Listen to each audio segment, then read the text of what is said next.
All right. Good afternoon, everyone. My name is Amber Forrest, and I'm the Executive Assistant for Connecticut Paid Leave. And today we're going to be talking about your guide to Connecticut Paid Leave. So I'm going to go ahead and share my screen and we'll get started. Just a few housekeeping tips. If you have any questions, please utilize the QA feature at the bottom of your screen. I have Jess here with me, so she'll be kind of maintaining those while we're going through, but we are going to save time for Q&A at the end of the presentation. This presentation should only take about 20 to 25 minutes, and then we'll go ahead and answer your questions. We try not to utilize the chat. It's kind of hard to monitor, so if you could please utilize that QA. We also will be providing a copy of this presentation deck to everyone who's registered, so you will get a copy of this deck. Okay, so I'm going to go ahead and share my screen.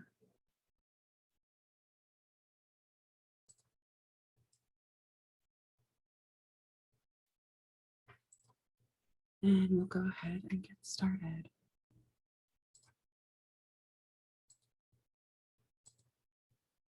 Okay. So a little bit about the Connecticut Paid Leave Authority. Our mission is to provide pathways to accessible paid family and medical leave benefits and to empower employers, administrators, and healthcare providers by offering helpful tools for understanding their vital roles and providing support to navigate our program. So our agenda today, we're going to cover what is FMLA and Connecticut Paid Leave, the qualifying reasons for leave, what you need to know about Connecticut Paid Leave and FMLA, roles and responsibilities for workers, HR professionals, and employees in applying for FMLA and Connecticut Paid Leave, and any additional resources we have to offer.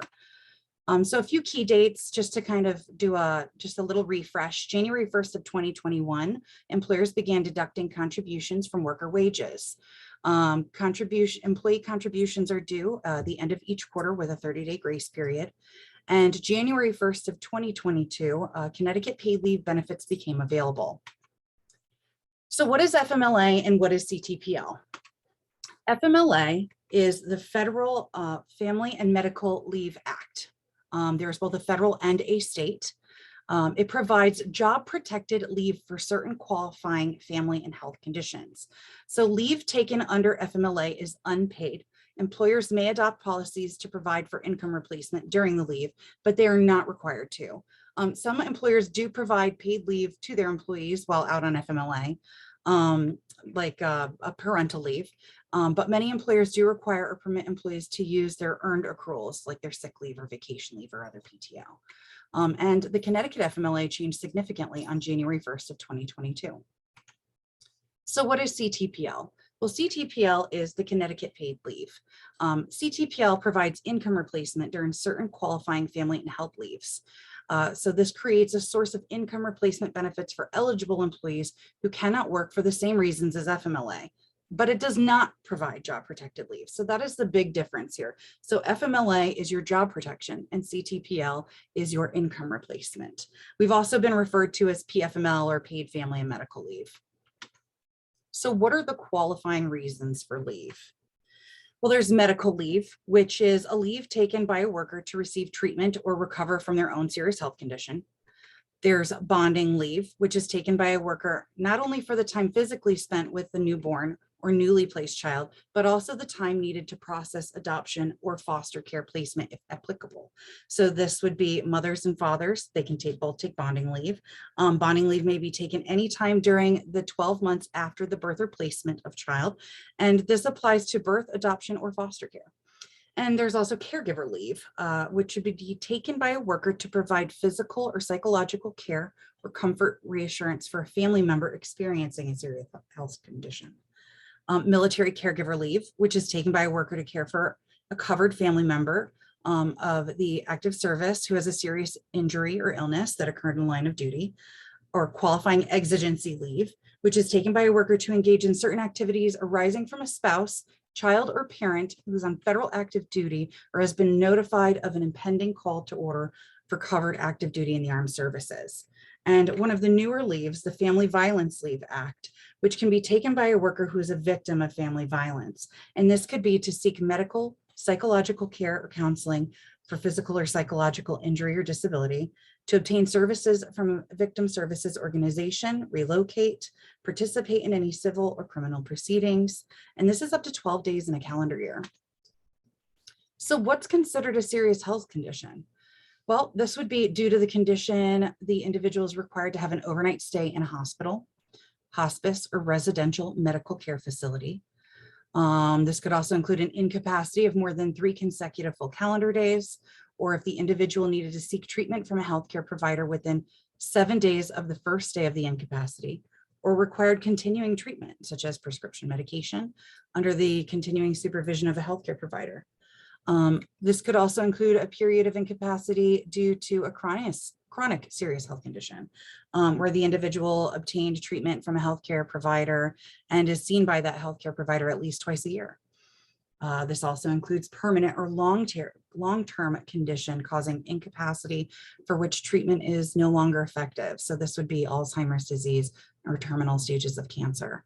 And then there's restorative surgery, such as after an accident or an injury. So this would require multiple treatments for non-chronic condition that would have resulted in a period of incapacity of more than 3 consecutive full calendar days absent. So this would be like if you broke your leg and you had to have surgery. And then pregnancy, which you could receive up to 2 extra weeks due to incapacitation during that pregnancy. And this could include also prenatal appointments, and there could be other complications or serious health conditions that occur during that pregnancy. And that could be where those other 2 weeks could come in really handy.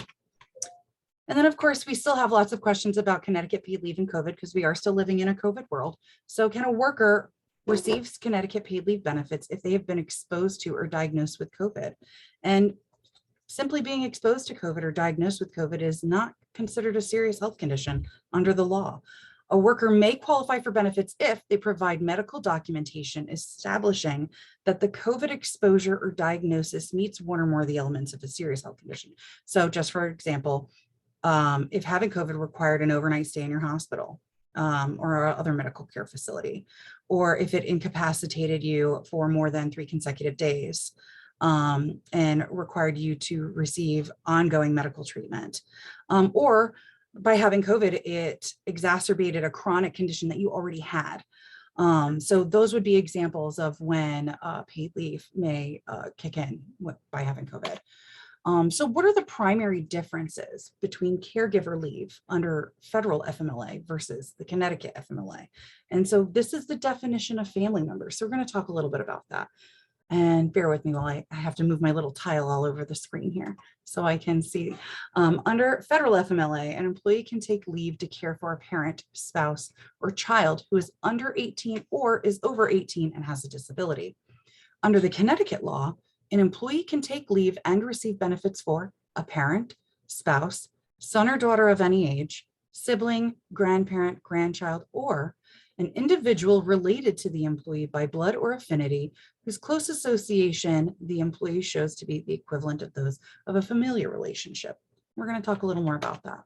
So what does that related by affinity mean? And again, that's any person with whom the worker has a significant personal bond with. That's one like a family member, regardless of biological or legal relationship. So this could be like an aunt or uncle that relies on a worker for unpaid care and that has maintained a strong and enduring relationship, or an unmarried significant other of the employee with whom the worker maintains a familial spouse-like relationship with. So these are just a couple of examples of what that related by affinity can mean. So what do you need to know about Connecticut paid leave? Well, are you a covered employer or do you work for one? Well, who is a covered employer? Well, that's pretty much all employers who have 1 or more people working in the state of Connecticut. And the state of Connecticut as to non-unionized employees. So who is not a covered employer? That would be the federal government, municipalities, unless they're unionized employees collectively bargained, local regional boards of education, non-public elementary schools, railroads, governments of other states, and other sovereign nations. There are a few other exceptions, like employees who don't pay income taxes in Connecticut, so like interstate truck drivers or spouses of active duty military members who opted to continue to pay taxes in their home states instead of where they're currently deployed. So if they were deployed in Connecticut, but they decided they still wanted to pay taxes in South Carolina, they would not, they would be an exception to that. And then of course, there's the sole proprietors and self-employed. They may choose to opt in to the Connecticut Paid Leave program for themselves. So let's talk just a little bit about this. The individual must reside in Connecticut in order to participate in the plan. The coverage will begin on the first day of the month following 3 full calendar months after the person enrolls with the authority. So basically what that means is the sole proprietor can enroll and they would need to contribute to the plan for 3 months before they would be able to take out any kind of leave. They would contribute 1/2 of 1% of their self-employment income, which is the same as everybody else. And a sole proprietor who has employees may choose not to opt in for themselves, but they have to withhold and remit their workers' contributions. And just a side note, if you receive a W-2 or you're considered an employee, you are considered an employee under the law, and you must participate in the plan. This is true even if you are also the owner or an officer of the company. So who is an eligible worker under Connecticut Paid Leave? If you're a worker who's earned at least $2,325 in the highest earning quarter of the first 4 of the 5 most recently completed quarters from 1 or more covered employers. So you can work multiple jobs, and you're currently employed by a Connecticut covered employer or was employed by a covered employer in the 12 weeks immediately preceding the claim for benefits, you would be eligible. And the Connecticut Paid Leave Authority, not the employer, would make the eligibility determination. So what benefits will my employees or I receive? Workers earning minimum wage will receive approximately 95% of their wages. Workers earning above minimum wage have a slightly different benefit calculation, but benefits are capped at 60 times the minimum wage. We do have a benefit estimator at ctpaidleave.org. You would select the process at the navigation pane at the top, click prepare to submit a claim. You can scroll down to the bottom. There's a benefits estimator here. What you can do is you can enter your pay period frequency, whether that's weekly, quarterly, annual, and your gross earnings, and click estimate, and you would get a benefit estimation over here. An eligible worker can receive up to 12 weeks of income replacement benefits in a 12-month period for all leave reasons, including military caregiver leave, except only 12 days of the 12 weeks can be used in connection with family violence leave. An employee may receive an additional 2 weeks of Connecticut Paid Leave benefits for a serious health condition resulting in incapacitation during pregnancy. So this is a breakdown of employer provided benefits where PTO would be involved and different scenarios of how this would work out if the worker had no PTO to use for FMLA, and how much Connecticut Paid Leave they would receive. So I'm not going to go through this whole breakdown because this can be really confusing and it's different for every person, but this is going to be in this deck that you will receive, so you can take a look at this. And if you have any questions, of course, you can always reach out. But these are just a few different scenarios that some folks may encounter. So what do you need to know about FMLA? Again, FMLA is that job protected leave, and there is a federal FMLA and a Connecticut FMLA. Excuse me for just a second. I'm just going to take a sip of water.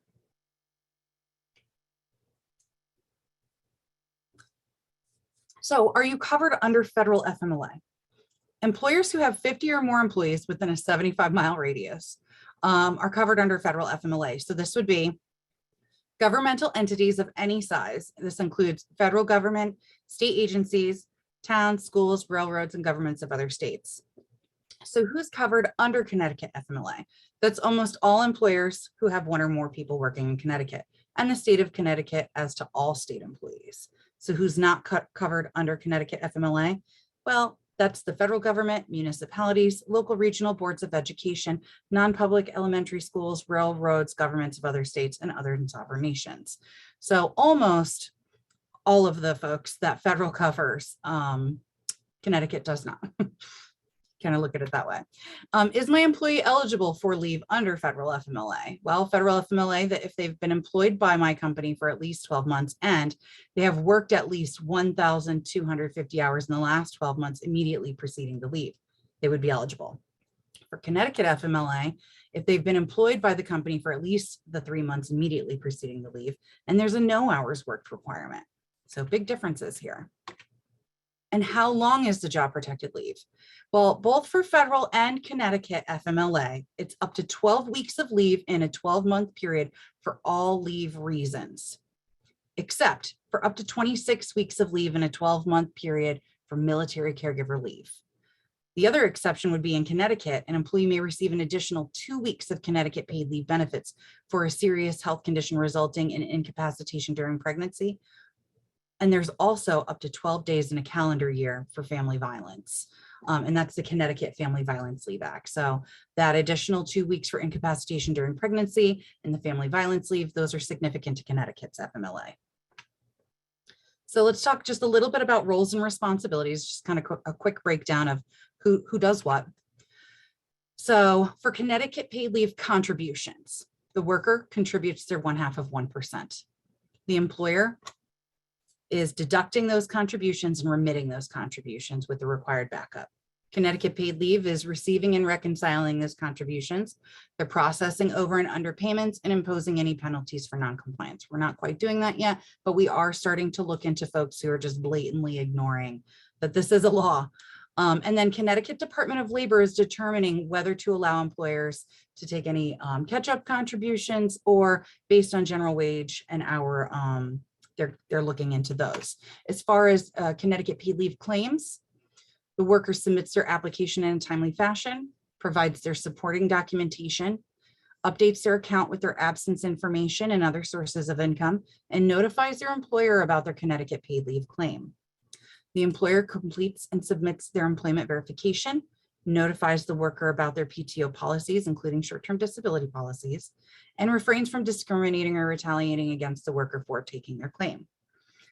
Our role over here at the authority in collaboration with AFLAC is to determine the eligibility, review supporting documents, and approve and deny claims as appropriate, calculate and pay benefits, monitor ongoing claims, investigate any potential fraud, and impose penalties as appropriate. And the Connecticut Department of Labor hears appeals relating to denials of claims and to penalties. And is in regards to FMLA claims, the worker is to notify their employer about the need to take time away from work in a timely fashion, submit application information as necessary, provide their employer with any supporting documentation, and comply with their employer's attendance and call-in policies. The employer has to establish a leave policy that includes rules about their PTO usage. They have to post their FMLA poster, process leave requests, monitor leave usage, and manage their workers' return to work and refrain from discriminating or retaliating against the worker for taking FMLA. At Connecticut Paid Leave, we have no official responsibilities relating to Connecticut FMLA, other than we are trying our best to provide information about FMLA as a part of our Connecticut Paid Leave training. Connecticut Department of Labor promulgates the regulations regarding Connecticut FMLA and provides guidance to workers and employers about that FMLA. More information can be found on their website, and they investigate complaints regarding denial of FMLA claims and discrimination or retaliation. The same would go for federal DOL. Provide guidance to workers and employers and investigate any complaints regarding denial of claims or discrimination or retaliation. So how do you apply for Connecticut Paid Leave benefits? The fastest and easiest way to apply for Connecticut Paid Leave benefits is through the online portal at www.ctpleave.org.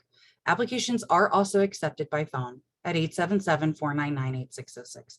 But remember, you have to notify your employer that you want to take time off and that you're going to apply for Connecticut Paid Leave benefits.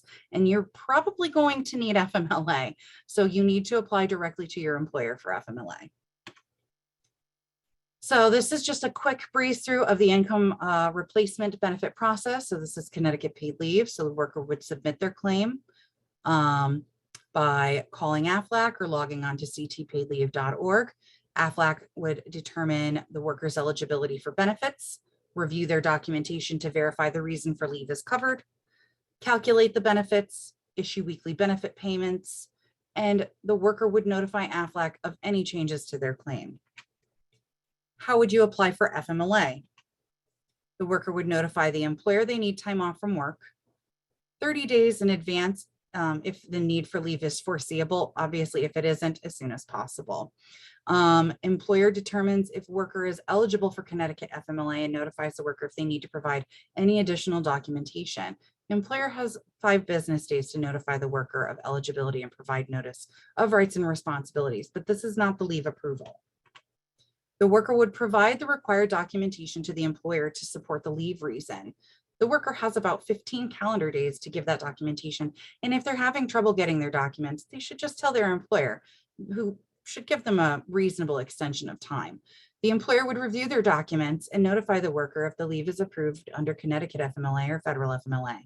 The employer has 5 business days once it's received the required documentation to notify that worker of their decision. The employer must notify the worker if they must use PTO and when and how to call in, and if a fitness for duty is required. The worker would report to the employer when they actually take the FMLA leave. And when the worker calls out, they should say, "This is my FMLA leave." And the employer needs to track that FMLA usage against their balance. When the employer returns the worker to their job, they have to be returned to the same job they had before they went on leave. The worker has the right to return to that same job with the same terms and conditions. If the worker was out for their own serious health condition and has some medical restrictions, the employee should consider whether there are any reasonable accommodations they can put in place to enable that worker to perform their essential job functions. There are other laws to consider, such as workers' compensation, Americans with Disabilities, Pregnancy with Disability Act. So these are just a few other things to be taken into consideration. And remember, even when you are approved for Connecticut or federal FMLA, you must follow your employer's attendance and call-in policies. Just because you've been approved for Connecticut paid leave does not mean that you can just leave work and never call your employer and just be like, "Oh, well, I got Connecticut paid leave, I don't have to go back to work." You still have to keep in touch with your employer.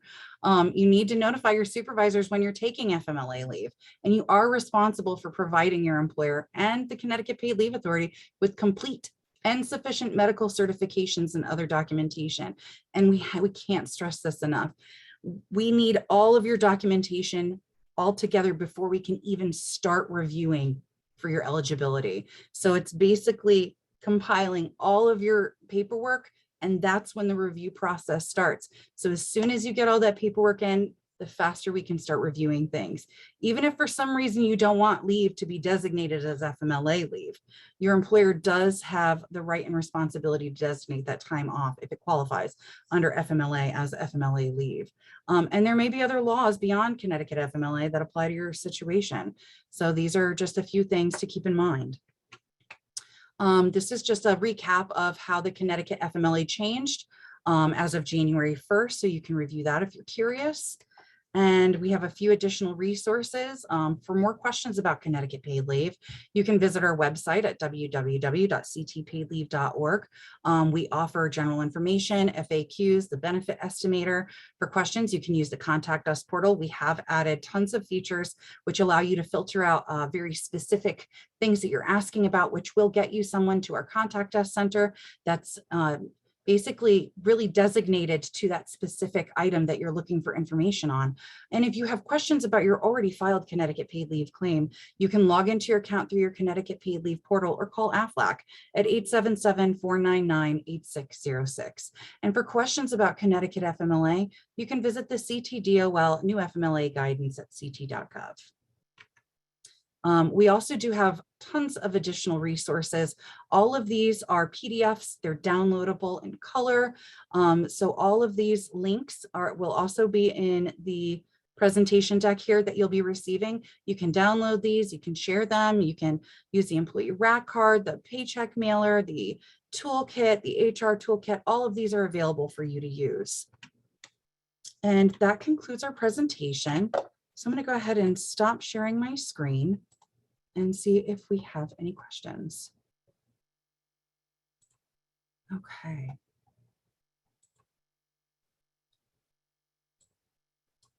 All right. Do employees continue to accrue PTO while they are out on paid leave? Well, that would really depend on what the employer's PTO policy is. So that would be completely up to the employer and what their policy would be. Are there situations where folks would apply for both FMLA and Connecticut paid leave? Yes. Yes, in most situations, we would like to think that if you're applying for income replacement, you're also applying for job protection. So yes. Okay. And can you please explain how this is determined? Primary, the benefit pay duration and amount will be the same whether or not CTPL benefits are payable. The benefit payment duration and amount will be the same whether or not CT paid leave benefits are payable. Yes, can you please clarify that question? And the secondary question, the benefit payment will be delayed or reduced if CT paid leave benefits are payable. Yeah, I would really need you to clarify this question. From Deborah, is Connecticut FMLA now CT paid leave? So no, these are two completely different things. So again, CT paid leave is a completely different entity law than Connecticut FMLA. Connecticut paid leave is your income replacement. That's at 0.5%, the PFML that you're seeing on your paycheck. If you're a Connecticut employee and you work for a covered employer and you look at your pay stub, that's that PFML, that 0.5% you're seeing there. Connecticut FMLA is job protection. That's the Family Medical Leave Act, which offers job protection so you can take time off of work and that would protect your job while you're out on leave. And that is regulated by Department of Labor.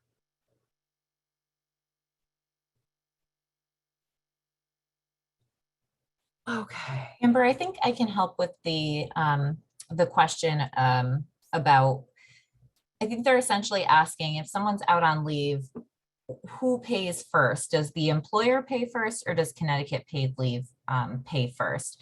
And so that is something that is, it really, again, refers back to the employer's own policy, right? So pursuant to Connecticut FMLA, when a person is out on leave, the employer can require them to use all of their accrued PTO less 2 weeks. They have to allow them to hold on to 2 weeks of their accrued PTO in order to have income replacement while out on leave. So for example, if someone has 4 weeks of accrued PTO and they need to be out for 4 weeks, maybe following a surgery or something like that, the employer can require them to use 2 of their 4 weeks in order to have income replacement, but has to allow them to hold on to that additional 2 weeks. So that really, again, is based on how the employer's own policy is written. The policy may be written that the person, can only use their sick time, not their vacation time, and that might change things, or vice versa. So I think that is getting to what the question is. Okay, yes, that's your question. Okay, yeah, so it's dependent upon the policy. The other thing that comes into play a bit is short-term disability policies. And so with that, we often receive, this is a little bit of a side tangent, but it's related. The question we often receive with that is, who pays first, my short-term disability policy or Connecticut Paid Leave? And for that question, that determination is based upon what the short-term disability policy contract with the company says. In most cases, the short-term disability company will pay last. They'll be the payer of last resort. So after any other income replacement from the employer or from a state program like Connecticut Paid Leave. But that is entirely based upon the program. So Connecticut Paid Leave really doesn't make any determination about who pays first, who pays second. We just have to take into account what other kind of income replacement is happening, because the law does state that the combination of different benefits cannot exceed 100% of someone's normal pay. Exactly. And in any scenario where the short-term disability would be allowed to come before Connecticut Paid Leave or in lieu of Connecticut Paid Leave, if it was a percentage, Connecticut Paid Leave could supplement, but again, could not exceed that 100% of the person's income. All right, thanks, Jess. Appreciate that. Thank you. So glad. We like it when somebody says, that makes sense.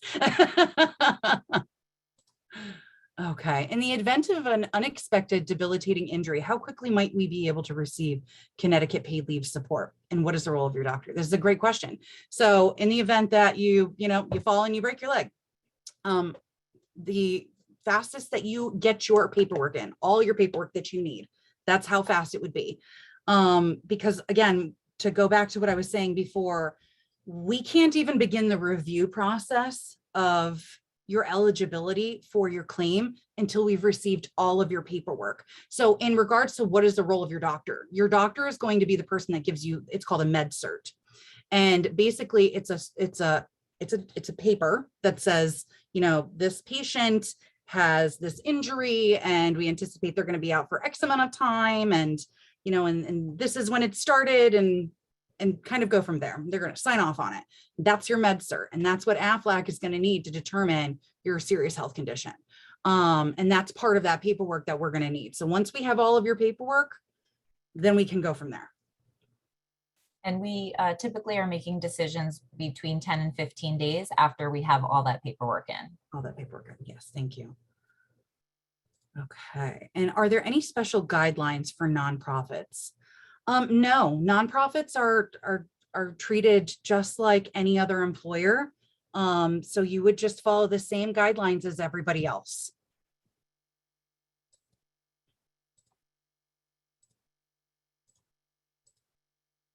Okay.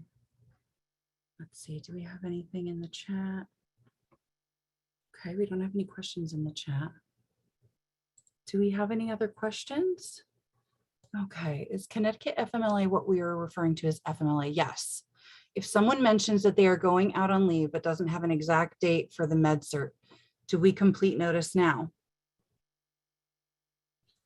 So if I could address that one, if you don't mind, Amber. Sure, go ahead. So yeah, so CTFMLA is FMLA, but there also is a federal law, as Amber talked about. And so it's really important to consider both if you are a company that is covered or that has that is a covered employer under both of them, right? So the Connecticut FMLA law applies to most businesses with one or more employees and the employee has been employed for 3 months with no minimum hours worked requirement. For larger employers, they may be covered by federal FMLA as well. That's having 50 or more employees within a 75-mile radius, and then someone is eligible after 12 months of employment and 1,250 hours. So I just wanted to make that distinction because it is possible for someone to qualify for state FMLA, but not federal FMLA, just because Connecticut has a more, for example, a more expansive definition of family, whereas federal FMLA has a more narrow definition of family and who someone could take leave for if it was caregiver leave, for example. So I hope that makes sense and doesn't complicate it further.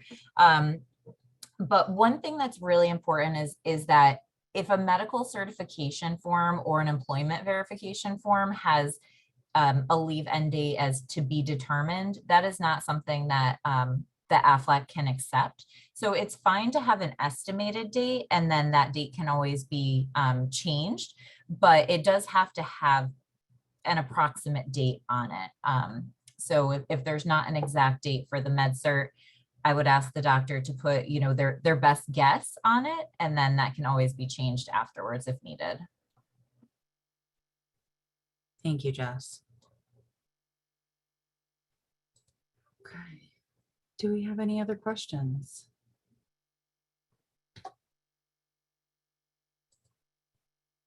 Okay.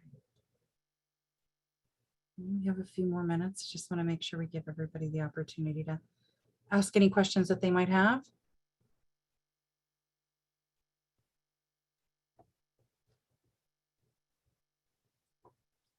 Okay.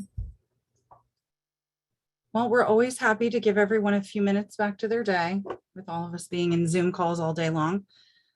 So I will go ahead and get the presentation deck together for you all and get that out to you. And yeah, and just put the contact us link in the chat there. So if you want to copy and paste that real quick, I'll give you all a moment to take that and put it on a sticky note.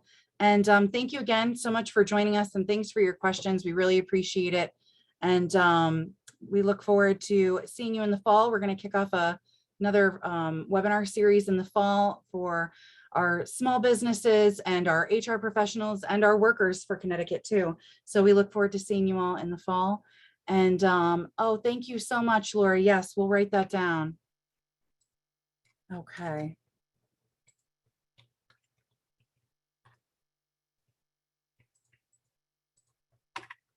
All right, we've got your email. And thanks so much for joining us. We really appreciate it. Have a great day, everyone. Thanks, everyone.